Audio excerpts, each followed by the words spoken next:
Bismillahirrahmanirrahim. Assalamualaikum warahmatullahi wabarakatuh. Hai Sobat PAUD, apa kabar? Salam bahagia, salam sehat, dan salam ceria. Kali ini saya, Helwiah Makarim, akan berbagi ilmu terkait dengan merdeka bermain di PAUD. Nah, teman-teman, kalau kita bicara terkait dengan pendidikan anak usia dini, maka pasti kita akan identik dengan anak-anak, identik dengan kebahagiaan, keceriaan, dan pastinya ada kita di antara mereka, baik dengan guru, baik juga dengan orang tua. Nah, kalau kita lihat dari gambar ini, bahwa anak-anak itu memang selalu bermain dan dalam konsep yang bermakna, dalam arti bermain adalah belajar. Nah, kalau kita bicara bermain ada belajar, bahwa di sana ada contoh yang harus kita berikan kepada anak sehingga menjadi satu pembelajaran, tindakan yang anak lakukan dari contoh yang diberikan oleh kita sebagai pendidik PAUD. Nah, berikutnya, ketika kita bicara pendidikan anak usia dini, maka mereka pun belajar dari banyak pertanyaan yang mereka ajukan. Jadi semakin menggali, semakin mereka penasaran, maka mereka akan terus banyak bertanya. Nah, ini adalah hal yang terkadang kita rem atau kita cancel ketika mereka banyak bertanya. Tapi sebenarnya sebaliknya, justru semakin anak-anak banyak bertanya, justru itu adalah bagian proses belajar karena curiosity-nya tinggi. Nah, berikutnya adalah ketika kita bicara merdeka belajar di PAUD, maka kita akan melakukan eksplorasi. Kita lihat dari gambar ini bagaimana anak-anak melakukan eksplorasi yang ada di lingkungan sekitar, dari permainan ataupun hal-hal yang baru yang menurut mereka ini adalah unik atau penuh penasarannya. Nah, berikutnya adalah stimulasi yang berkualitas dengan bermain. Jadi, kita harus memberikan tingkat stimulasinya yang berkualitas dan tentunya masih dalam konsep bermain. Nah, ketika kita bicara merdeka bermain di PAUD, maka kita akan terkait dengan kurikulum.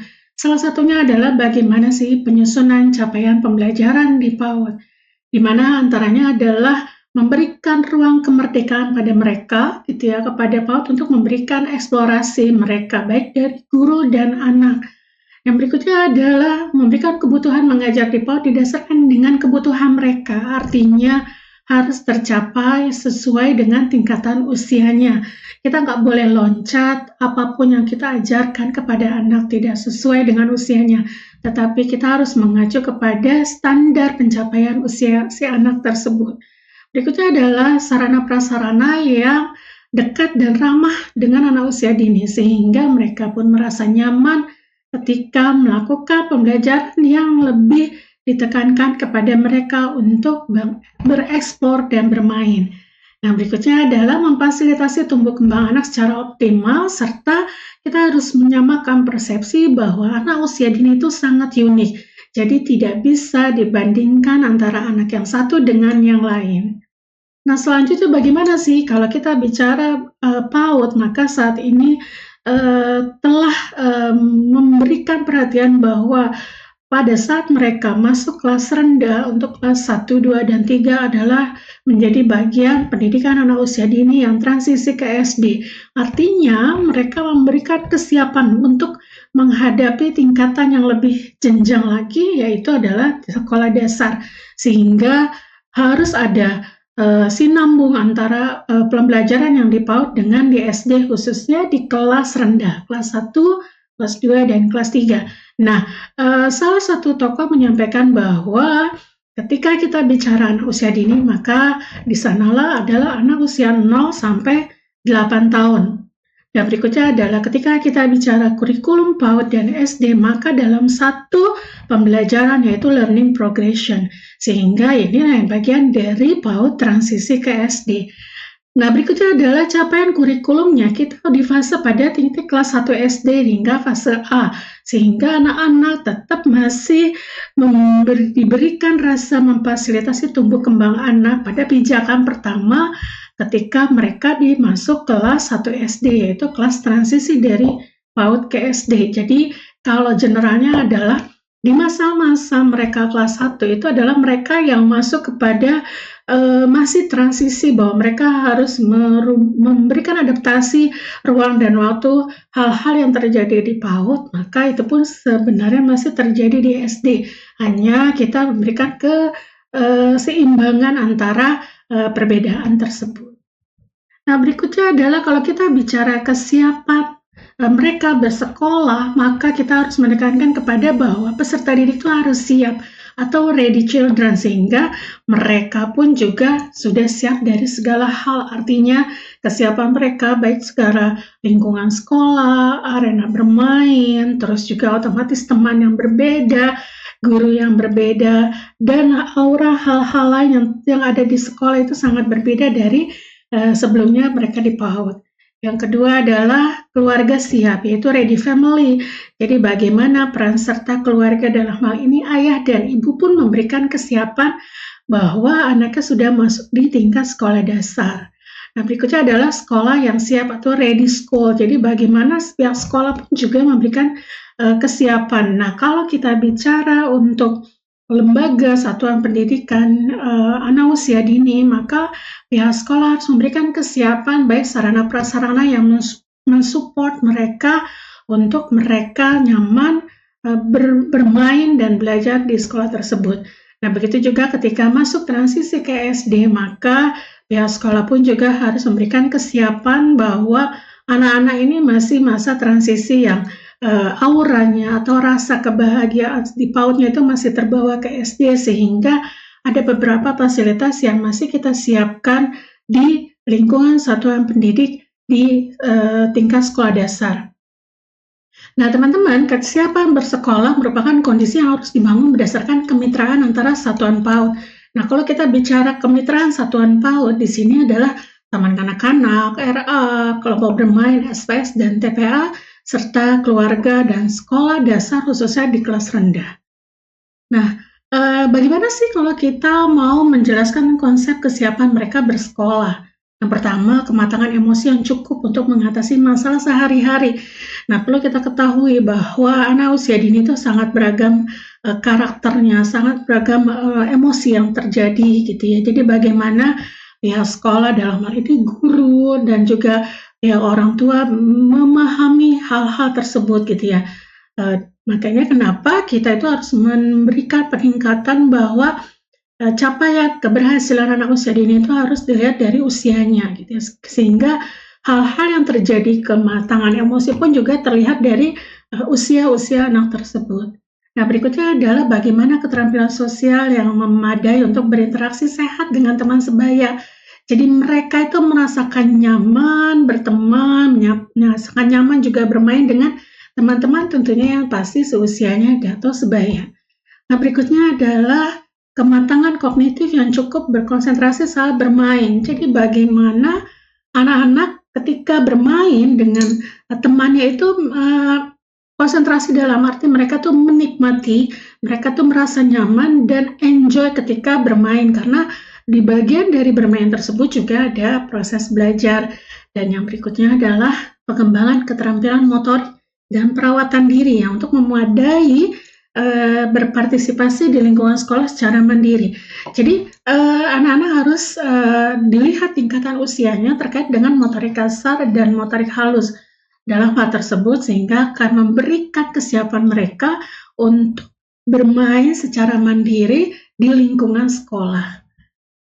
Nah, kalau kita bicara menguatkan, kita bicara matematik, literasi, dan segala macam, maka kita akan bicara terkait dengan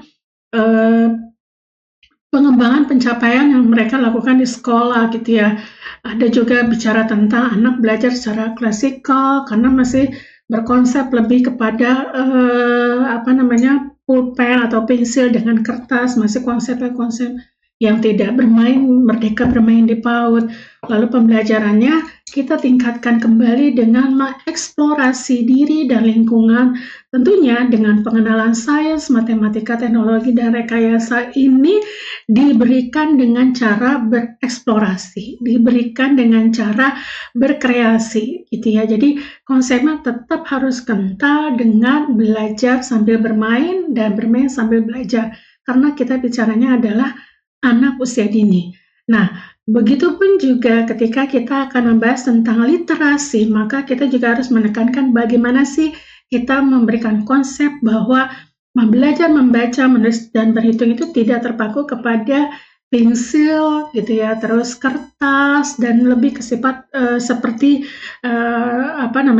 di SD gitu ya, tetapi kembalikan kembali pada kebutuhan anak sesuai dengan usianya, bahwa bagaimana konsep mengenalkan huruf, menulis, dan lain sebagainya dengan konsep yang berpusat pada kebutuhan anak. Nah, selanjutnya adalah lebih memberikan pijakan bagi anak untuk memahami dirinya dan dunianya. Hal ini perlu diketahui bahwa untuk membantu anak memahami, bangga bahwa mereka itu sebenarnya punya identitas diri gitu ya. Itu perlu sekali karena ketika anak tersebut sudah memahami hal tersebut, maka secara otomatis tingkat percaya dirinya pun akan tumbuh dan juga akan memberikan mereka berkembang lebih baik. Nah, berikutnya adalah bagaimana kalau sudah memahami dan juga tertanam rasa percaya diri, maka kita sudah mulai tanamkan kembali bagaimana sih dia memahami dengan lingkungannya, artinya lingkungan di sekitar mereka, baik di lingkungan sekolah ataupun di lingkungan pertemanan. Nah, teman-teman semuanya, ketika kita bicara anak-anak, maka kita akan bicara kepercayaan diri, maka kita akan memupuk juga bagaimana kemampuan mereka untuk melakukan sesuatu sesuai dengan usianya di dunia mereka. Nah, kita sebagai guru gitu, maka kita harus mensupportnya. Dalam arti memberikan penguatan kepada mereka, juga memberikan penghormatan kepada mereka, dan juga harus menghargai mereka, keunikan mereka, bahkan juga kita tidak bisa memberikan suatu perbedaan dari latar belakang sosial dan budaya mereka. Karena kalau kita bicara anak usia dini, maka kita akan bicara keseluruhan terkait dengan mereka, baik tumbuh kembangnya, perilakunya, karakternya, keunikannya mereka. Nah, disinilah kalau kita bicara anak usia dini, bicara mereka unik, terus juga mereka cerdas, karena apa? Tadi di awal sudah disampaikan bahwa mereka penuh banyak pertanyaan, dan itu adalah salah satu ciri anak yang cerdas. Dan selalu kalau kita bicara anak usia dini, maka mereka selalu dengan bermain, gitu ya. Tidak ada hal apapun yang tidak mereka lakukan dengan bermain. Dan yang terakhir adalah mereka selalu ceria gitu ya. Mereka tidak akan ceria ketika kondisi fisik mereka unwell atau tidak sehat. Tetapi kalau mereka dalam kondisi sehat, maka otomatis mereka akan ceria. Jadi kita harus menyikapi bahwa mereka itu unik gitu ya. Mereka itu tidak sama dengan anak-anak yang lain. Tidak bisa kita bandingkan gitu ya. Dan juga mereka penuh kecerdasan gitu, karena rasa penasaran yang tinggi sehingga semua hal dipertanyakan, bahkan itu bisa out of the box. Jadi artinya pertanyaan mereka itu di luar kapasitas kita. Kadang-kadang kita sebagai pendidik atau guru yang bingung atau kaget dengan pertanyaan yang di luar ekspektasi kita gitu ya, bahwa mereka akan menanyakan hal ini. Dan kembali lagi bahwa hingga tidur pun mereka masih tetap dengan bermain, karena memang bagian dari kehidupan anak usia dini itu adalah bermain, dan yang terakhir adalah ceria. Demikian informasi dari yang sampaikan terkait dengan Merdeka Bermain di PAUD. Wassalamualaikum warahmatullahi wabarakatuh.